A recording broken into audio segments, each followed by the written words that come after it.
Peggy 18. In this 4-part series, get an inside look on the making of one of the most anticipated titles in gaming history. This is Inside Assassin's Creed 3. Ever since Europeans arrived in North America, they had been involved in shipping goods back and forth across the Atlantic Ocean. In order to make this economic system work, the British tried to control the goods that are going to the colonies. And it was this goods coming back and forth which made a few places on eastern North America important. Whether it's the Boston Tea Party or the Boston Massacre. Fire! We have these big historical events that we can situate our game around. All of these events that people have a rough understanding of, but they've really never experienced.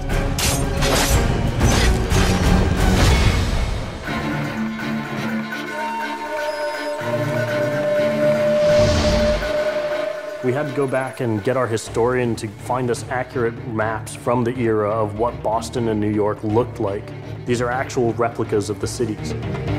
If you're familiar with those cities, you should have that sort of eerie feeling of finding familiar sights. We really wanted to push the animations and just make it look like it's a real living world. As you walk through the crowd, you'll also see animals in the streets. They'd have a pig, they'd just clip his ear in a certain way, and they'd let him go in the street. And then he'd eat garbage, and then when it was time to eat the pig, you'd go and find your pig, and you'd slaughter it and eat your pig.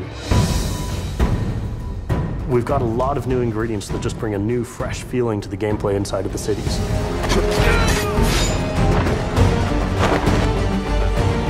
We have these great new stalking zones that you're going to find throughout the cities. It's a great way for you to remain hidden from your enemies and actually be able to sneak up to them so that you could assassinate. We've got this amazing dynamic weather system in, so we can see not just the time of day passing, but also going in and seeing the same environments not just in the summer, but in the winter as well. Even though it's a much more condensed area in the city, you actually have to be more careful. There will be carts moving past, so as you're running along the buildings, escaping some snipers, you'll be able to just dive off into a hay cart that's driving past. You'll be able to jump out of that, free run quickly through the streets, through a building, and jump out the other side. See people inside freaking out as you run past through their kitchen.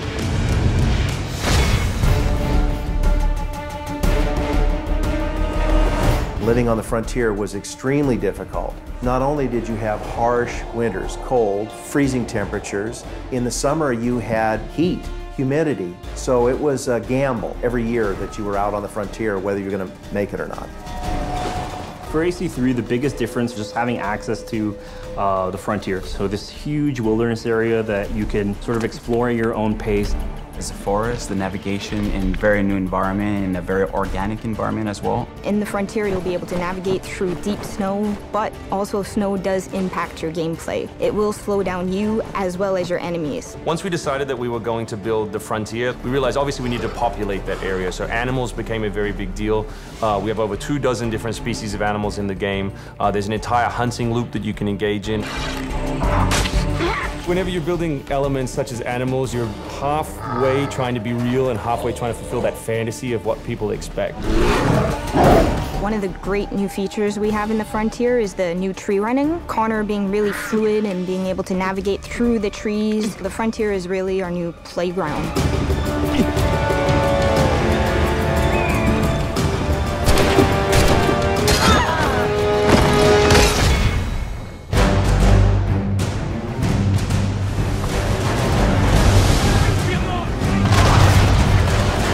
This war at sea was truly a global war and involved not only the British, but the French and the Spanish and the Dutch. Naval engagement of that period was all about closing the distance. Boarding is the end game. You've got to be able to close with the enemy, get alongside, then get on board to steal his ship. You want to take that ship intact if you can, because that's where you get your prize. The prize is whatever is on that ship that you want. Naval warfare was absolutely decisive to success in the American Revolution. Commerce comes by sea, at the same time invaders come by sea. You control the sea and you control the conflict. It's a huge part of the historical period. The Revolution is won pretty much at Yorktown by a blockade of ships. You know, we can't ignore this part of the history. This is critical. This is something that we have to do. We started a whole team up just to specifically focus on the naval experience. Naval combat has been a huge challenge. The technology of the wind, the water simulation has been a massive undertaking for the team. Initially, we didn't even think it was feasible because it's a big moving structure. It's a full simulation on high seas where Connor is controlling a ship, he's controlling a crew as well, so he's kind of the master and commander on the ship. Very exciting. I mean, you are on a moving vessel that is very much part of the sea itself. This is something that we wanted to engage in and build for the game. That was a huge challenge that we set ourselves and actually turned out pretty good.